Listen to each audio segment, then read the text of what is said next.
I found a genuine, lasting love with more than one person. Love drama tonight for Gerry in this sneak peek.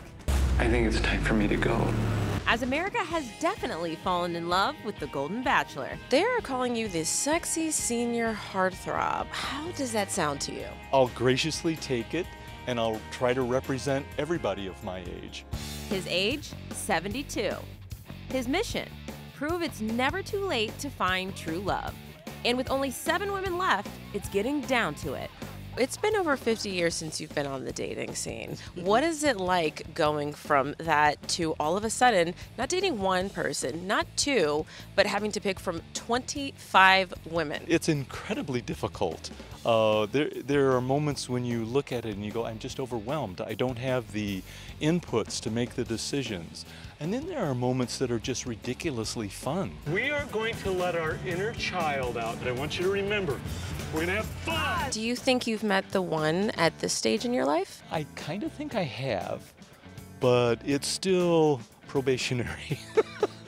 And 64-year-old Leslie is trying to remain hopeful she gets Gerry's final rose. He's amazing. Is there chemistry? I would say there's a lot of chemistry between us, and I'm crazy about him. He's amazing. Yeah, there's lots of chemistry. Sandra's 75, and she's hoping Gerry is her forever guy. Is there chemistry there between you and Gerry? Yes.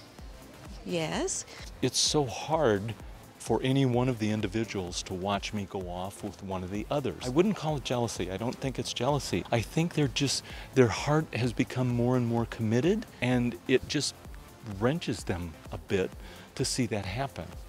What about your heart? Yeah, I'm having a tough time with it.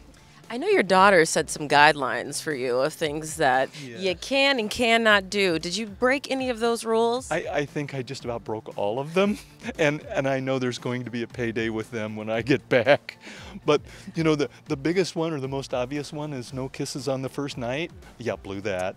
But I have to say, the affection that I've had for everyone here, the kisses are more on a joyous, celebratory level, showing affection, but not showing passion and lust and so forth. That's a different animal, and I think we've all been comfortable with our level of intimacy, so to speak. So I'll take my lumps when I get home.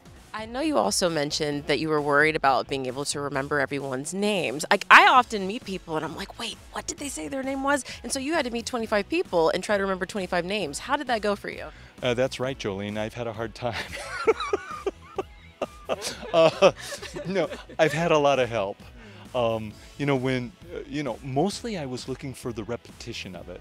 And once I got to the point where I could see and say the name over and over and over again, it became much more easy. And I also learned some details about them, so I kind of built a profile of who they are. When you get to that point, it's a lot easier. I'm really not good at it either. If you had some advice for somebody that is looking for love at a later stage in life, what would that advice be? I think I've said this a number of times. Do not give up.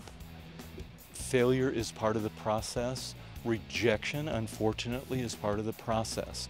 And as I tried dating after my wife passed away, I experienced all those, and I have a setback. But just force yourself to go out and find someone just to have a cup of coffee with, or just to have a lunch, because it's amazing how much your confidence is buoyed just by doing those things. And with that confidence, you become easier to approach, and just don't give up. I'm done.